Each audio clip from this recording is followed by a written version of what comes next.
నా తరఫున rising revival ministries తరఫున అనేక హృదయపూర్వకమైన వందనాలు చెల్లిస్తున్నా. ఈ పునరుద్ధానపు ఆరాధనలో పరిశుద్ధాత్మ దేవుడు మనందరితో మాట్లాడును గాక. హల్లెలూయా. అందరికీ ప్రైజ్ ద లార్డ్, అందరికీ బీ ద లైట్. ప్రతి ఒక్కరు ప్రైజ్ ద లార్డ్ చెప్పుకుందాం. దేవుడు ఈరోజు నీతో నాతో మాట్లాడును గాక. ప్రతి ఒక్కరు ప్రైజ్ ద లార్డ్ చెప్పుకుందామా. ఈరోజు ప్రభు మనందరినీ దర్శించును గాక. పరిస్థితులు ఏమైనా, స్థితిగతులు ఏమైనా దేవుడు మనందరితో మాట్లాడాలి ఈరోజు. హల్లెలూయా, హల్లెలూయా, హల్లెలూయా. గట్టిగా చప్పట్లు కొట్టండి. 3 దినాల ఉపవాస ప్రార్థనలో పరిశుద్ధాత్మ దేవుడు నాతో మాట్లాడాలని ఎంతమంది ఆశతో ఉన్నారు? సాయంకాల జామున దేవుడు మాట్లాడబోతున్నాడు. సిద్ధంగా ఉన్నారా? దేనికోసం దేవుడు మాట్లాడుతున్నాడు చెప్పాలి. 3 నిర్ణయాలు. హల్లెలూయా. మొదటి నిర్ణయం తప్పిపోయిన కుమారుని యొక్క నిర్ణయం. 2వ నిర్ణయము యాకోబు నిర్ణయము. 3వ నిర్ణయం సాయంకాల జామున దేవుడు మనందరితో మాట్లాడను గాక. హల్లెలూయా. ఎవ్వరు కూడా మిస్ కావద్దు. దేవుడు ఈ 12వ నెల ముగింపు, సంవత్సరం ముగింపులోనికి వచ్చినాం మనం. ఈ ఇయర్లో దేవుడు అందరిని ఆశీర్వదించబోతున్నాడు. హల్లెలూయా. నీకున్న వేదన, బాధ, దుఃఖం అంతా కూడా తొలగించి నూతన సంవత్సరంలో మనం ఈ బాధలతో, కష్టాలతో అడుగు పెట్టకుండా సంతోషంగా అడుగు పెట్టాలని దేవుడు ఆశపడుతున్నాడు. నేను నమ్మకంగా దేవుని సన్నిధికి సాయంత్రం వస్తాను. ఒకసారి గడి చెప్పండి కొడుతున్నా. హల్లెలూయా. కాబట్టి 3వ నిర్ణయం ఇద్దామని ఆశతో మీరు ఉన్నారు. కాబట్టి సాయంకాల జామున దేవుడు మనతో మాట్లాడాలి. కాబట్టి ఈ రోజు ఈ పునరుద్ధానపు ఆరాధనలో ఒక ప్రత్యేకమైన వర్తమానం ద్వారా రాత్రి 1 గంటలకు దేవుడిచ్చిన ప్రత్యక్షతను మీతో పంచుకోవాలని ఆశపడుతున్న అపొస్తలుల కార్యం 3వ అధ్యాయం. అపొస్తలుల కార్యం 3వ అధ్యాయం.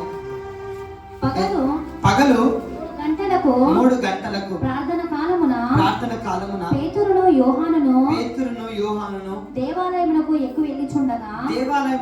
వెళ్ళిచుండగా పుట్టినది మొదలుకొని కుంటివాడైన ఒక మనుషుడు మోసుకొని పోబడుచుండెను. వాడు దేవాలయంలోనికి వెళ్ళు వారిని భిక్షం అడుగుటకు కొందరు ప్రతిదినము వారిని శృంగారమును దేవాలయపు ద్వారము వద్ద ఉంచుచూ వచ్చిరి. హల్లెలూయా. గట్టిగా చప్పట్లు కొడదామా. పగలు 3 గంటలకు పేతురు, యోహాను ఒక చర్చికి వెళ్తురు అనమాట.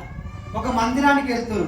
ఆ చర్చి పేరు ఏంటంటే శృంగారము అనే ఒక దేవాలయం దగ్గరికి వెళ్తా ఉన్నారు అనమాట. ఆ దేవాలయం దగ్గరికి పేతురు, యోహాను వెళ్తా ఉంటే అక్కడికి ఒక పుట్టుక మొదలుకొని పుట్టినప్పటి నుంచి కుంటివాడు అనమాట. పుట్టినప్పటి నుంచి కుంటివాడు, లేవలేడు, నడవలేడు. ఆ కుంటివాడిని ఏం చేసిరంటే కొంతమంది మనుషులు తెచ్చి ఆ గేటు దగ్గర వదిలేసి వెళ్ళిపోయేవారు అన్నమాట. అతను ఏం చేస్తుందంటే అందరి దగ్గర అడుక్కుని తన యొక్క జీవితాన్ని కొనసాగించేవాడు అనమాట. తను అడుక్కుంటేనే తన కుటుంబము పోషించబడతారు. తను అడుక్కున్న డబ్బులతోనే తాను, తన పిల్లలు సంతోషంగా కడుపు నిండా భోజనం చేసేవారు అనమాట. అలాంటి సమయంలో పేతురు, యోహాను వెళ్తున్న మందిరానికి ఆ సమయంలో వెళ్తున్న సమయంలో అతన్ని కనబడ్డాడు అనమాట. ఆ భిక్షమెత్తుకున్న వ్యక్తి తనకు కనబడితే ఆ ఇద్దరు వ్యక్తులు కూడా ఏం చేసిరు చదువుకుందాం. పేతురును యోహానును దేవాలయంలో ప్రవేశింపబోవునప్పుడు వాడు చూచి భిక్షమడుగగా, హల్లెలూయా, పేతురు యోహాను కూడా గేట్ లోపల నుంచి లోపలికి వస్తా ఉంటే ఆ భిక్షమడుకున్న వ్యక్తి ఏం చేస్తున్నాడంటే భిక్షం అడుకోవడానికి పేతురు దగ్గర యోహాను దగ్గరికి ఏమైనా భిక్షం ఇస్తే, ఏమైనా డబ్బులు ఇస్తే, రూపాయో 2 రూపాయలు 10 రూపాయలు ఎంతో కొంత వాళ్ళ దగ్గర నుంచి నాకేమన్నా వస్తే ఈ డబ్బుతో నేను నా కుటుంబం బ్రతుకుతాము అని చెప్పి చేతులు చాపి భిక్షం ఎత్తుకుంటున్నాడు. అలాంటి సమయంలో పేతురు యోహాను మందిరంలోకి వెళ్తున్నప్పుడు ఎవరైనా సరే మనం చూస్తూ ఉంటాం, మందిరాల దగ్గర, మసీదుల దగ్గర, బస్ స్టాప్ల దగ్గర, సిగ్నల్స్ దగ్గర ఎంతో మంది కాబట్టి వాళ్ళు ఎంతో మంది భిక్షం అడుక్కుంటా ఉంటారు. వాళ్ళు సిగ్గుపడరు, ఎందుకంటవా వాళ్ళు అడుక్కుంటేనే వారి యొక్క జీవితంలో వారి కుటుంబాల్లో ఆహారం. కాబట్టి అదే సిచ్యువేషన్ బైబుల్ గ్రంథంలో చూసినట్లయితే శృంగారపు అనే ఒక దేవాలయం దగ్గర ఈ పుట్టుక నుంచి కుంటితనంతో బాధపడుతున్న వ్యక్తి యోహాను పేతురు దగ్గర అడుక్కుంటున్నాడు. పేతురు యోహాను కూడా ఆ వ్యక్తిని చూసిరన్నమాట. చూసి ఏం చేసి చదువు. పేతురును యోహానును వానిని తేరి చూచి మా తట్టు చూడమనిరి. హల్లెలూయా. లోపటికి వెళ్తున్న పేతురు యోహాను భిక్షం అడుక్కుంటున్నా కదా, మనకెందుకులే అని సైలెంట్ గా మందిరానికి వెళ్ళలే. అక్కడ ఇద్దరు ఆగి ఆ వ్యక్తిని చూసి ఆ వ్యక్తితో అంటున్నారు, అయ్యా నువ్వు మమ్మల్ని చూడు అన్నాడు. ఎవరన్నారు ఈ మాట? చెప్పాలి. పేతురు యోహాను భిక్షం ఎత్తుకునే వ్యక్తిని అంటున్నారు, అయ్యా నువ్వు మమ్మల్ని చూడు.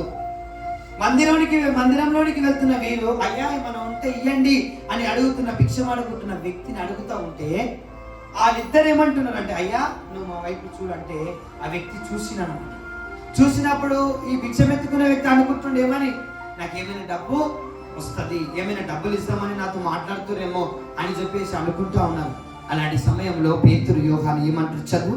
వాడు వారి యొద్ద ఏమైనా దొరుకునని కనిపెట్టుచు వారి యందు లక్ష్యం ఉంచెను. హల్లెలూయా. వాళ్ళ దగ్గర ఏమన్నా వస్తుందా, ఏమైనా ఇస్తారా, ఏమన్నా దానం చేస్తారా అని చెప్పేసి ఆ వ్యక్తి ఆలోచిస్తా ఉన్నాడు. ఒక భిక్షమెత్తుకునే వ్యక్తి దగ్గర ఒక మంచి స్థానంలో ఉన్న వ్యక్తి ఆగితే ఆ భిక్షమెత్తుకునే వ్యక్తికి ఏం ఆలోచన ఉంటుంది? తెల్ల బట్టలు వేసుకున్న వ్యక్తి కార్లో కూర్చొని ఒక భిక్షమెత్తుకున్న వ్యక్తి దగ్గర పోయి ఇక్కడ పిలిచినప్పుడు ఆ భిక్షమెత్తుకున్న వ్యక్తికి ఏం ఆలోచన ఉంటుంది చెప్పండి? ఏమన్నా 5-10 తెల్ల బట్టలు వేసుకుంటుగా 500 ఇస్తాడేమో, తెల్ల బట్టలు వేసుకుంటు కదా 1000 రూపాయలు ఇస్తాడేమో. ఈ భిక్షమెత్తుకున్న రూపాయి చాలు వాళ్ళకి. ఆశతో ఉన్నట్లే బైబిల్ గ్రంథంలో ఒక కుంటి వ్యక్తి కూడా ఉన్నాడు. పేతురు యోహాను అయ్యా ఇవ్వండి అయ్యా అని అడుగుతా ఉంటే పేతురు యోహాను చేసిన పని ఏంటి చదువు. అంతటా పేతురు, వెండి బంగారములు నా యొద్ద లేవు గాని. హల్లెలూయా. ఏందంటారు పేతురు యోహాను? అయ్యా మనం చూస్తున్నావు కానీ నా దగ్గర అయితే రూపాయి లేదు, వెండి లేదు, బంగారం లేదు. అయితే ఏమంటుంటావు? ఎందుకు ఇచ్చిరు మరి నన్ను, ఎందుకు ఇచ్చిరాయ్యా మీరు నన్ను అంటుంది మనమే. అవునా కాదా? నీ దగ్గర రూపాయి లేదు, మమ్మల్ని ఎందుకు పిలిచినావు, నన్ను ఎందుకు పిలిచిరు మీరు, నన్ను ఎందుకు చూడమంటారు మిమ్మల్ని అని భిక్షమెత్తుకునే వ్యక్తి మనసులో తట్టొచ్చు. పేతురు యోహాను అంటే మా దగ్గర వెండి లేదు, బంగారం లేదు, ఏమి లేదు మా దగ్గర, నీలాగానే మేము కూడా అన్నారు. కానీ ఇంకొకటి మాట అన్నారు తన కింద చదువు. నా యొద్ద లేవు గాని, మా యొద్ద లేవు గాని నాకు కలిగినదే నీకిచ్చుచున్నాను. హల్లెలూయా. గట్టిగా చప్పట్లు కొడదామా? పేతురు యోహాను అంటున్న మాట ఏమంటారు? మా దగ్గర ఏమి లేదయ్యా, కానీ మా దగ్గర ఒకటి ఉన్నది. మా దగ్గర వెండి లేకుండొచ్చు, మా దగ్గర బంగారం లేకుండొచ్చు, మా దగ్గర ఆస్తి లేకుండొచ్చు, మా దగ్గర అంతస్తు లేకుండొచ్చు. పేతురు యోహాను భిక్షమెత్తుకున్న వ్యక్తితో ఆ కుంటి వాంతో ఏంటంటే మా దగ్గర ఒకటి ఉన్నది. ఏంటది? చదువు. నజరేయుడైన యేసుక్రీస్తు నామమున. గట్టిగా చప్పట్లు కొడదామా? మా దగ్గర ఒకటి ఉన్నది. ఏంటది? వెండి లేదు, బంగారం ఏం లేదు, కానీ యేసే నామం ఒకటి ఉన్నది. హల్లెలూయా. ఏమన్నదంట? వెండి బంగారాలు మా దగ్గర లేవు కానీ మా దగ్గర యేసే ఉన్నాడు. మా దగ్గర ఆస్తి అంతస్తులు లేవు కానీ మా దగ్గర ఒక నామం ఉన్నది. ఏంటా నామము చెప్పాలి? యేసయ్య నామం. యేసయ్య నామం అంటే నాకేం వస్తుంది? ఏమన్నా పైసలు ఇస్తే నేను నా కుటుంబం బ్రతుకుతాము అనే పుట్టివాడు అనుకోవచ్చు. కానీ పేతురు యోహాను ఒక పని చేసి చదువు. వాని కుడి చెయ్యి పట్టుకొని లేవనెత్తెను. వెంటనే వాని పాదములను చీల మంటలను బలము పొందెను. వాడు దిగ్గున లేచి నిలిచి నడిచెను. గట్టిగా చప్పట్లు కొడదామా? హల్లెలూయా! గట్టిగా చప్పట్లు కొడదామా? హల్లెలూయా! yes. ఏమంటున్నాడు? డబ్బును ఆశించిండు ఆ కుంటివాడు. కానీ పేతురు యోహానులు అన్నారు, మా దగ్గర ఏమి లేవు, కానీ మా దగ్గర ఉన్నదల్లా ఒక నామం ఉన్నది, యేసు నామము. హల్లెలూయా! యేసు నామములో చెయ్యి పట్టుకొని లేపగానే పుట్టుక నుంచి నడవలేని వ్యక్తి లేచి నడిచిండు. గట్టిగా చప్పట్టుకోదామా? అంత శక్తి ఉన్నది యేసు నామములో. చనిపోయిన లాజరును లేపిన నామము నా యేసు నామము. మృతతుల్యమైన అవయవాలకు జీవాన్నిచ్చిన నామము నా యేసే నామము. పాడైపోయిన అవయవాలకు సైతము దేవుడు బాగు చేయగలడు. హల్లెలూయా! మా దగ్గర వెండి లేదు, మా దగ్గర బంగారం లేదు, మా దగ్గర ఉన్నది ఒక గొప్ప నామం ఉన్నది. ఏందా నామము? గట్టిగా చెప్పట్టుకుంటున్నా. ఈరోజు కూడా మాట్లాడుతున్నాను. మా దగ్గర వెండి లేదు, బంగారం లేదు, స్టేటస్ లేదు, ఏం లేదు, కానీ మా దగ్గర ఉన్నది ఏమున్నది? ఆ యేసయ్య ఉన్నాడు కాబట్టి ఈరోజు ఈ జీవితానికి విలువ. ఆ యేసయ్యను నమ్ముకొని బ్రతుకుతున్నాం కాబట్టి కరువులో ఉన్న నా కుటుంబం ఈరోజు సమృద్ధిలోకి వచ్చింది. గట్టిగా చెప్పబడుతున్నామా? అనేకులకు ఆశీర్వాదకరంగా, అనేకులకు దీవెనకరంగా మారిందంటే ఒక నామము మాత్రమే ఈ రోజు మాకు ఈ స్థాయిని ఇచ్చింది. హల్లెలూయా! పేతురు యోహాను అంటున్నారు, మా దగ్గర బంగారం లేదయ్యా, మా దగ్గర వెండి లేదయ్యా, మా దగ్గర యేసయ్య ఉన్నాడు. ఈరోజు కూడా అంటారు, ఎవరెవరో ఏదేదో మాట్లాడుతున్నారు. మీ దగ్గర ఏముంది? మా దగ్గర ఏం లేదు, మా దగ్గర ఏది తెలుసా? యేసయ్య. హల్లెలూయా! ఎప్పుడు మీటింగ్స్ అంటారు, ఎప్పుడు చూడు మీటింగ్స్ పెట్టుకుంటారు. మీకు లోకంలో తిరిగి ఎంజాయ్ చేయాలని ఉంటుంది. ఎందుకు చెప్పాలా? మా పిచ్చి యేసయ్య పిచ్చి. గట్టిగా చెప్పట్టుకుంటాను. నేను 16 సంవత్సరాలు ఉన్నప్పుడు సేవలో ముందుకు అడిగేసిన నా సాక్ష్యం చెప్తా వినండి. అప్పటి నుంచి కూడా ఒకటే ఆశ, యేసయ్య కోసం బ్రతకాలి. ఎందుకు చెప్పాలా? మేము కరువులో, లేమిలో, బాధలో, ఇరుకులో, ఇబ్బందుల్లో ఉన్నప్పుడు మమ్మల్ని లేవనెత్తింది నా ప్రేమ కలిగిన యేసయ్య. హల్లెలూయా! తినడానికి తిండి లేనప్పుడు, కిలోలు బియ్యం తెచ్చుకొని తిన్నప్పుడు, ఎవరు లేకుండే అలాంటి సమయంలో నా యేసయ్య నన్ను లేవనెత్తింది. హల్లెలూయా! 16 సంవత్సరాలప్పుడు ఒకటే యేసయ్య సేవ చేయాలి. నాకనే కాదు, నాతో నా ఫ్రెండ్స్ అందరికీ. పరిగెత్తుకొని సికింద్రాబాద్ ప్రాంతానికి వెళ్ళి పాస్టర్ ప్రవీణ్ కుమార్ దగ్గర సేవ చేసిన 10 సంవత్సరాలు రూపాయి ఆశించలేదు. మా సొంత డబ్బులతో స్టూడెంట్స్ గా ఉన్నప్పుడు వీళ్ళ దగ్గర డబ్బులు అడుక్కొని, వాళ్ళ దగ్గర వీళ్ళ దగ్గర బండ్లు అడుక్కొని పోతూ ఉంటే చూస్తున్న వాళ్ళను ఇక్కడ మందిరాలు లేవన్నట్టు అంత దూరం పోతున్నాను. ఎంతో మంది మమ్మల్ని హేళన చేసి, ఎంతో మంది మమ్మల్ని ఇష్టం వచ్చినట్టు మాట్లాడి, మేము అన్న యేసయ్య ఎవరైనా ఏమని అనుకోరు ప్రభా, మేము నీ కోసం బ్రతుకుతాము. హల్లెలూయా! 10 సంవత్సరాల తెర వెనుక పరిచయం చేస్తే నా యేసు నామం ఈరోజు 10 మంది ముందు నేను పెట్టింది. గట్టిగా చెప్పగలుగుతామా? హల్లెలూయా! ఏమి లేకుండా మా దగ్గర మా కుటుంబం ఎలాంటి స్థితిలో ఉన్నదో మాకు తెలుసు. ఈరోజు నలుగురికి దీవెనకరంగా, నలుగురికి ఆశీర్వాదకరంగా దేవుడు నన్ను మార్చి, మా దగ్గర ఏమి లేదు, యేసయ్య నామం ఉన్నది. ఆ నామంలోనే అందరూ విడుదల పొందుతారు. మేము ప్రార్థనలు చేస్తే ఏం జరగదు, మేము చేయబెట్టి ప్రార్థన చేస్తే ఏం జరగదు. కానీ నా లోపల ఉన్నాడు చూడు, నా లోపల ఒక అభిషేకం ఉన్నది చూడు, అది చేస్తుంది కార్యాలు. గట్టిగా చెప్పండి. హల్లెలూయా! సమస్త మహిమ, ఘనత, ప్రభావం ఆయనకు మాత్రమే చెందాలి. హల్లెలూయా! హల్లెలూయా! నమ్మకంగా దేవుని పరిచయం చేస్తున్నప్పుడు, యథార్థంగా దేవుని సేవ చేస్తున్నప్పుడు, ఎంతో మంది ఎన్నో మాటలు అన్నప్పుడు మేము పట్టించుకోలేదు. మేము ఒక నామాన్ని కలిగి ఉన్నాం, ఒక ధైర్యం.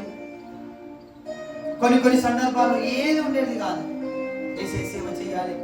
ఎన్ని కష్టాల్లో ఉన్నా, ఎన్ని ఇబ్బందుల్లో ఉన్నా, ఎన్ని ఇరుకుల్లో ఉన్నా, ఆరోగ్యం సహకరించకపోయినా వాలంటీర్స్ గా వెళ్ళిపోతుంటివి.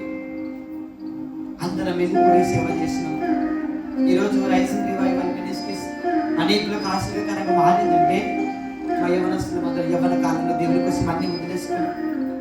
యవన కాలంలో దేవుని కోసం వదిలేసుకోవాల్సిన అన్ని వదిలేసుకున్నాం. కాబట్టి ఈరోజు దేవుడు మమ్మల్ని ఈ స్థితిలో పెట్టాడు.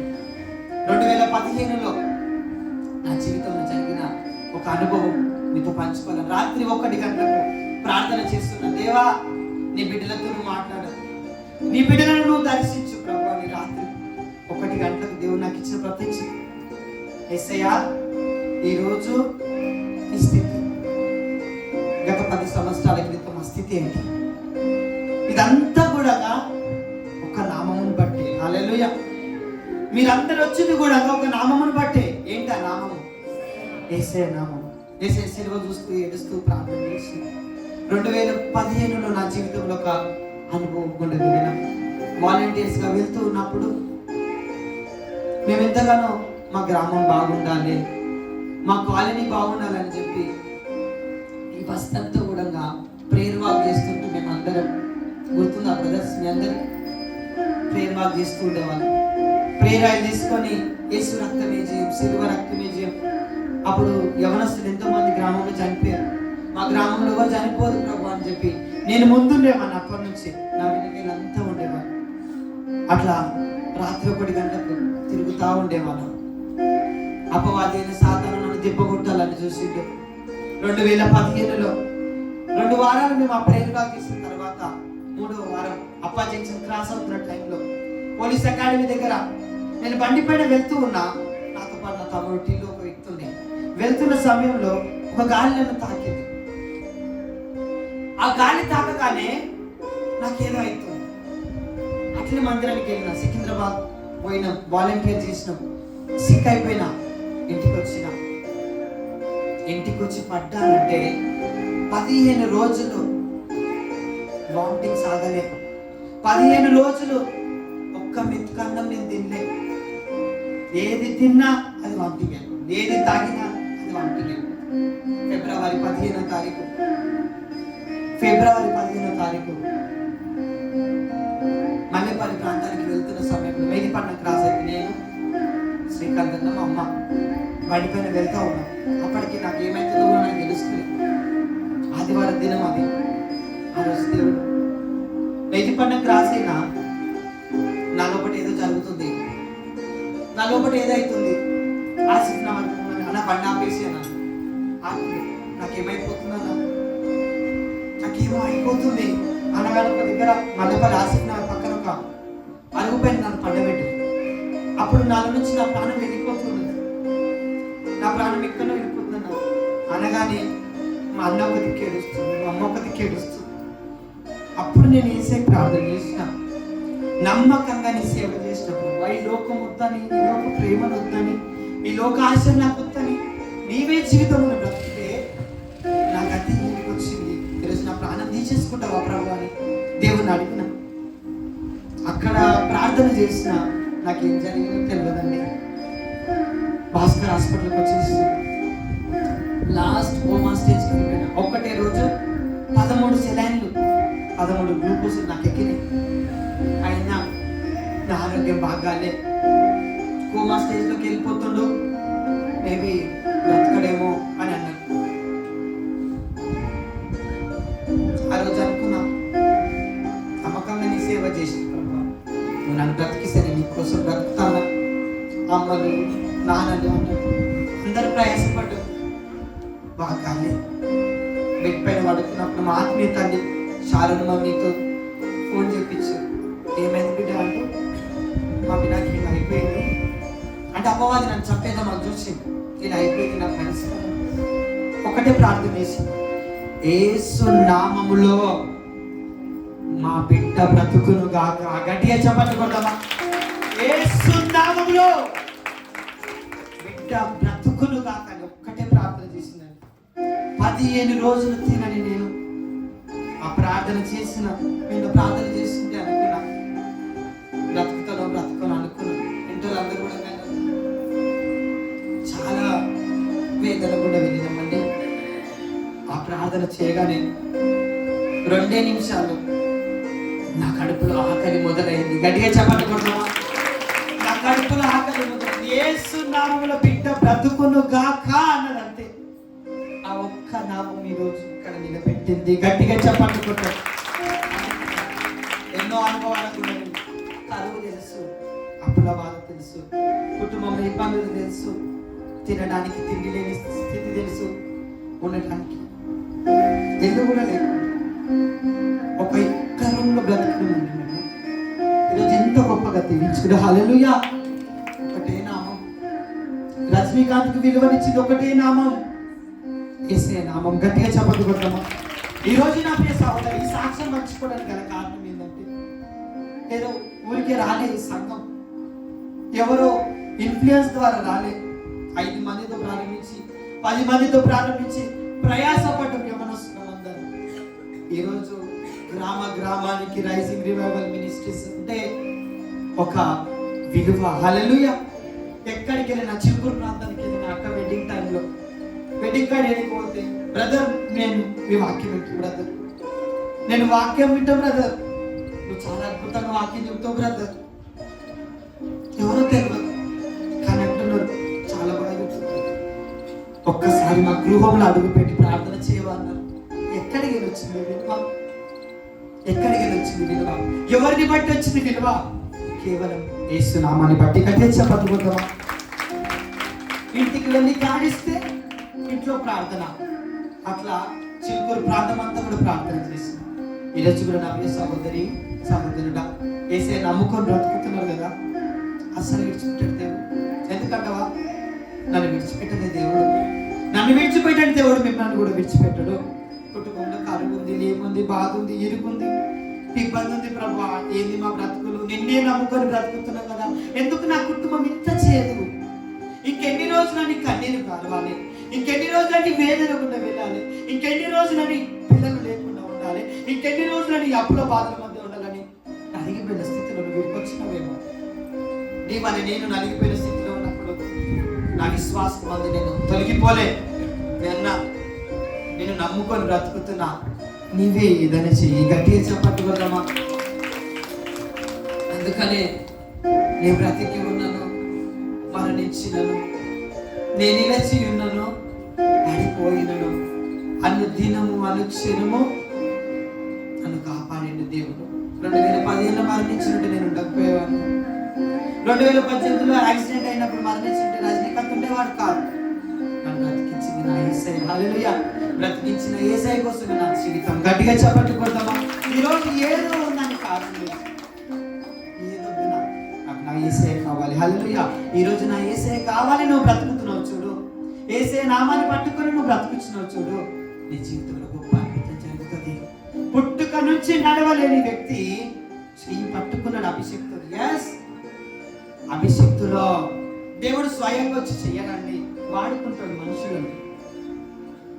తను స్వయంగా చేయలేడు, కొన్ని వాడుకుంటాడు. దేవుడు స్వస్థపరచాలనుకుంటే కుంటి వాడిని డైరెక్ట్ స్వస్థపరచొచ్చు, బట్ కాకపోతే ఎవరిని వాడుకోడు. పేతురు పోయి చేతి పట్టుకోగానే కుంటివాడు పేతురులో లేదు, కానీ పేతురు లోపల ఉన్న యేసయ్య ఉన్నాడు. గట్టిగా చపాటు కొడతామా? హల్లెలూయా.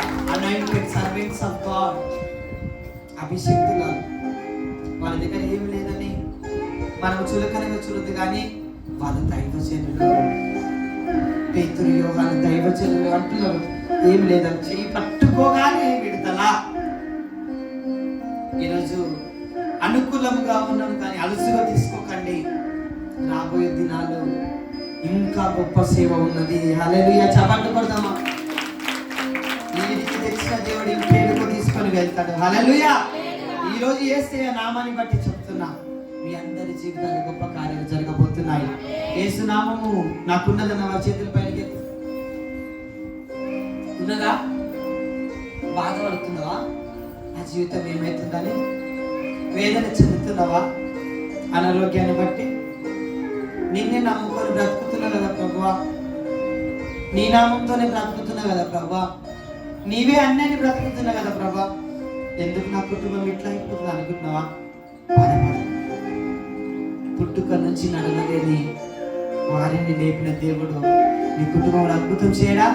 నీ పక్కన ఉన్న వారికి అద్భుతం చేయడా? ఖచ్చితంగా చేస్తాను. ఎంతమంది నమ్ముతురండి? ఎంతమందికి వాక్యం అర్థమైంది?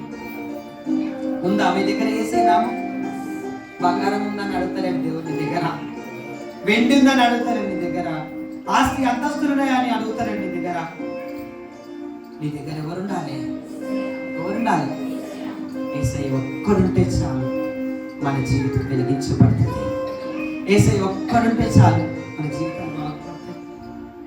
విలువలేని నీ జీవితానికి విలువ ఎట్లొస్తుంది? అందుకనే ఒక పాట రాసిన నేను, ప్రేమ గల్ల దేవుడా నా యేసయ్య కనికర పూర్ణుడా, కరువు కాలమందున కడుపు నింపిండండి. నిజంగా చాలా కరువుల నుంచి బయటికి వెళ్ళినాము. ఈరోజు అనేక ఆశీర్వదించబడ్డాడు. వాడుకోనికనేమో దేవుడు అంత బాధ పెట్టినాడు. చాలా వేదన పడ్డాడు. చాలా వేదన పడ్డాడు. చాలా వేదన పడ్డాడు. కానీ ఈరోజు ఒకప్పుడు మాకెత్తిన నీక లేకుండే ఈరోజు 200,000 మంది దేవుని సన్నిధిలో తింటారు. కేవలం యేసయ్యకి మహిమ కలుగును గాక. హల్లెలూయా. ఈ బైబిల్ పట్టుకున్నాడు ఎప్పుడు కూడా అన్యాయం కాదు. ఎందుకు చెప్పాలా? నా జీవితంలో చేసింది మీ జీవితాల్లో కూడా చేయబోతుంది. ఎంతమంది నమ్ముతున్నారు మీ బైబిల్?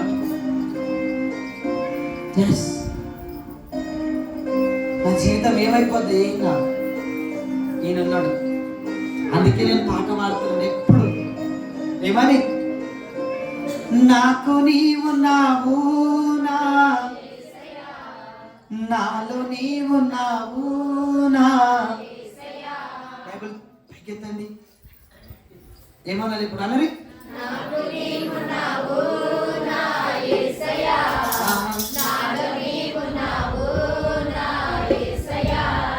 ఉన్నాడా? పక్కనున్న వాళ్ళు నా నిలబడి వేశారు ఉంటే మరి ఎందుకు బాధపడుతున్నావు? పుట్టించిన దేవుడు నేను బ్రతికించాడా? చెప్పు. పుట్టించిన దేవుడు నేను బ్రతికించాడా? ఎందుకు ఏడుస్తున్నావు? ఎందుకు ఏడుస్తున్నావు? బాధపడదు. ఉంటుంది లేపిండిగా దేవుడు నీకు కూడా లేపుతాడు. హల్లెలూయా. లేపుతాడా? ధైర్యం ఎంతమందికి ఉంది? ఎంత అనగారిపోని నీ కుటుంబం, మీకన్నా డేంజర్ సిచ్యువేషన్ ఎక్కడ దేవుడు లేపినా, మీకన్నా డేంజరస్ ప్లేసెస్లో నుంచి దేవుడు లేపిండు. ఈరోజు నీకు గొప్ప శుభవార్త ఏంటంటే ఈరోజు సాయంత్రం అభిషేకించబోతున్నాడు. ఎంతమంది నమ్ముతున్నారు? అభిషేకం ఎంతమందికి కావాలి? కావాలన్నా? ఏమో మీరు చూసే అనిపిస్తుంది నాకు. అనాయింటింగ్ ఒక్కటి ఉన్నదా? ఎవ్వరు భయపడము. నిజంగా చెప్తున్నాను. నాతో అన్నారు, ఏమరా నువ్వు ఉన్నవి ఇంకా ఏం జరుగుతుందిరా అంటే, నాతో ఏమైతలే, నాతో ఏం కాదు, ఆయనతో అవుతుంది. గట్టిగా చెప్పండి కొడదామా? ఎట్లా చేస్తున్నావురా? ఇన్ని ఎట్లా హ్యాండిల్ చేస్తున్నావురా? నీతో నాకు ఎవ్వరు లేరు. నాకు నా దేవుడు ఉన్నాడు. నన్ను ప్రేమించి నా ఆత్మీయులు నాకున్నారు. గట్టిగా చెప్పాలి. ఇంకేమవుతుంది నాకు? నాకు ఇంకేమవుతున్నాను? మరి చంటి ఎట్లా రా? ఎట్లా పోతున్నావు రా?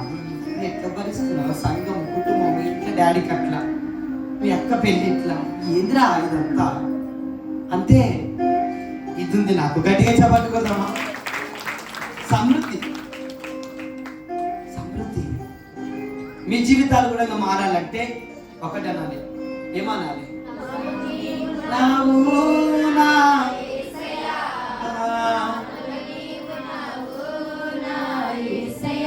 చెప్పట్లో ఎంతమంది పాడాలని ఆశపడతారు? ఈ పాట నేను పాడాల బ్రదర్, నాకు చాలా ఇష్టం. మన వారి చేతులు పైకి ఎత్తారు, 2 చేతులు. నిజంగా ఇష్టమా మీకు? హల్లెలూయా. పాడదామా మరి? నీ బ్రతికి ఉన్నను, మరణించినను, నే నిలచి ఉన్నను, పడిపోయినను. నీ బ్రతికి ఉన్నను, మరణించినను, నే నిలచి ఉన్నను, పడిపోయినను. అనుదినము అనుక్షణము నా తోడుగా, ప్రతి గడియ ప్రతి నిమిషము నా నీడగా. అనుదినము అనుక్షణము నా తోడుగా, ప్రతి గడియ ప్రతి నిమిషము నా నీడగా. నాకు నీవు నావు నా యేసయ్యా.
కానీ నా దగ్గర ఒకటి ఉంది.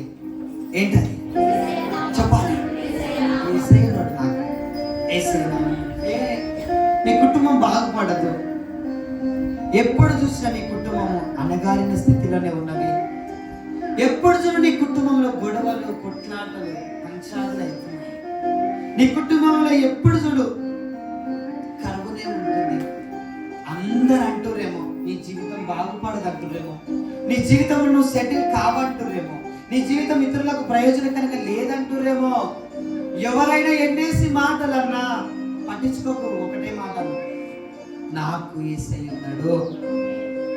నన్ను పుట్టించిన దేవుడు నా జీవితాన్ని మార్చగలడు. హల్లెలూయా.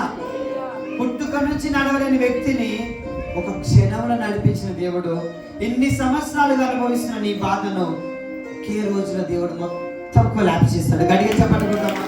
అన్ని బంధకాలను తొలగించి నీ జీవితంలో ఒక నూతన కార్యం చేయబోతున్నాడు. హల్లెలూయా.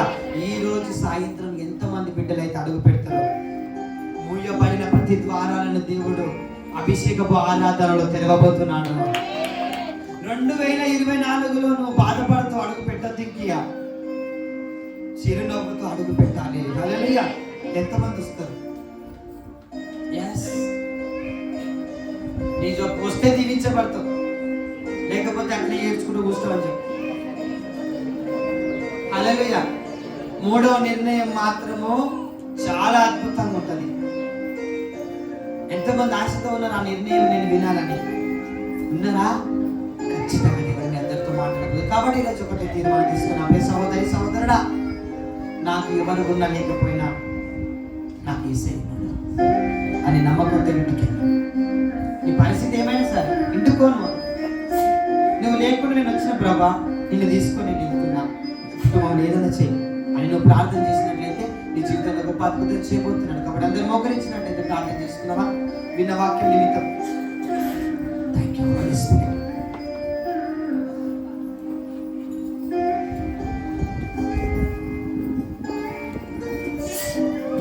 ప్రతి ఒక్కరు మోకరిద్దాం. ప్రతి ఒక్కరు మోకరించి విన్న వాక్యం నిమిత్తం ప్రార్థన చేసుకుందాం. Thank you. ఎవరు అటు ఇటు చూడదు. ప్రతి ఒక్కరు మోకరించి కళ్ళు పోసుకున్నట్టయితే విన్న వాక్యం నిమిత్తం ప్రార్థన చేసుకుందాం. అవునైనా నిజమే ప్రభానైనా, ఎదుగునైనా మా దగ్గరనైనా వెండి బంగారములు లేవు కానీ నైనా మా దగ్గర ఉన్నదల్లానైనా నీ నామం ప్రభా. పుట్టుకటునైనా ఆ పుట్టివాడు ప్రభ ఆ దేవాలయం దగ్గరనైనా ఎంతోగానో భిక్ష అడుక్కోవడానికినైనా ఎంతోనైనా ఎదురు చూస్తున్నప్పటికీ ప్రభా, ఇదిగోనైనా పేతురు యోహానును పంపించి ఆ భిక్ష మాడుకున్న వ్యక్తి దగ్గరను పంపించి నీ యొక్క నామానికి గొప్ప మేము తెచ్చుకున్నట్టు ఆ కుంటివాడిని స్వస్థపరిచి విడుదలనిచ్చి అనేకులకు ఈరోజు ఆ కుంటివాడిని సాక్షిగా నిలుపుకున్నావు. ఇదిగో ఎంతమంది పిల్లలైతే నీ యొక్క మందిరంలోనైనా కుంటివాడిలాగా ఉన్నారో ప్రభా, ఎంతమంది పిల్లలైతేనైనా ఎవరు చెప్పుకోలేని బాధ చేత, వేదన చేత, కరువులో, ఇబ్బందిలో, ఇరుగులో ఉన్నారు నైనా. ప్రతి బిడ్డను విన్న వాక్యాన్ని బట్టి ప్రతి బిడ్డను కుంటివాణి దీవించినట్టు, కుంటివాణి ఆశీర్వదించినట్టు ప్రతి బిడ్డని యొక్క ఉదయకాలపు ఆరాధనలో ప్రతి బిడ్డను దీవించబోతున్నావు, ఆశీర్వదించబోతున్నావు, అనేకులకు ఆశీర్వాదకరంగా ఉంచబోతున్నావు. విన్న వాక్యాన్ని నూరంతల మా జీవితంలో మీరు ఫలింపచేయండి. ప్రతి ఒక్కరు మీ యొక్క కుడి హస్తాన్ని పైకెత్తి ఎడమ హస్తాన్ని మీ యొక్క హృదయంలో పెట్టుకున్నట్టయితే విన్న వాక్యాన్ని ఇంత ప్రార్థన చేసుకుందాం. మహాపరిశుద్ధమైన దేవ, పరలోక ప్రజాసింగాలైన ప్రేమల తండ్రి, నీకు వందనాలు ప్రభా, నీకు స్తోత్రం ప్రభా. అవును ప్రభా, అయినా విన్న వాక్యాన్ని బట్టి వందనాలు ప్రభా. మేము ఏమై ఉన్నామో మా స్థితి ఏమితో మా గతి ఏమితో ప్రభా ఎరిగిన దేవుడో ప్రభా. ఈ రోజు ప్రభా ఈ యొక్క విలువను ప్రభా ఇచ్చినందుకు నైనా నీకు వందనాలు ప్రభా, నీకు స్తోత్రం ప్రభా. పుట్టుకతోనైనా పుట్టివాణిగా ఉన్నప్పటికీ ఆ బిడ్డను నైనా ఇస్తానైనా పేతురు యోహాన్ని పంపించి ప్రభా అయినా ఆ బిడ్డను స్వస్థపరిచిన దేవుడు, విడుదలనిచ్చిన దేవుడు ప్రభా. సంతోషంగా ఆ కుటుంబంతోనైనా ఏసనైనా గడిపే భాగ్యన కుమారునికి ఇచ్చిన ఆ బిడ్డకి ఇచ్చిన ప్రభా. ఇదే విధంగా ప్రభా అయినా మమ్మల్ని దీవించిన ప్రభా, మమ్మల్ని ఆశీర్వదించిన ప్రభా. ఏ వేదన చేత, ఏ బాధ చేత, ఏ ఇబ్బందుల చేతనైనా నీకు మందిరానికి వచ్చిన నైనా ప్రతి బిడ్డనైనా మీరు దీవించండి, మీరు ఆశీర్వదించే ప్రభా. అనేకులకు నైనా మమ్మల్ని అయినా దీవెనకరంగాను ఆశీర్వాదకరంగానైనా మీరు ఉంచండి ఏసయ్యా. నీకు స్తోత్రం ప్రభా. ఎంతమంది బిడ్డలైతేనైనా లైవ్ లోనైనా ఉన్నారనైనా ప్రతి బిడ్డనైనా మీరు దీవించండి, మీరు ఆశీర్వదించే ప్రభా. ఈ యొక్క వాక్యాన్నైనా నూరంతలైనా మా జీవితంలో మీరు ఫలింపచేయండి ఏసయ్యా. నీకు స్తోత్రం ప్రభా. నీ యొక్క మందిరంలో ప్రతి బిడ్డనైనా మీ సరి మీరు జ్ఞాపకం చేసుకో ప్రభా. ప్రతి బిడ్డనైనా మీరు దీవించండి, మీరు ఆశీర్వదించండి ఏసయ్యా. నీకు స్తోత్రాలు చెల్లించుకుంటూ నజరేయుడైన యేసు క్రీస్తు శ్రేష్టమైన నామమున అడిగి వేడుకొంచున్నామా పరలోకపు తండ్రి, ఆమేన్.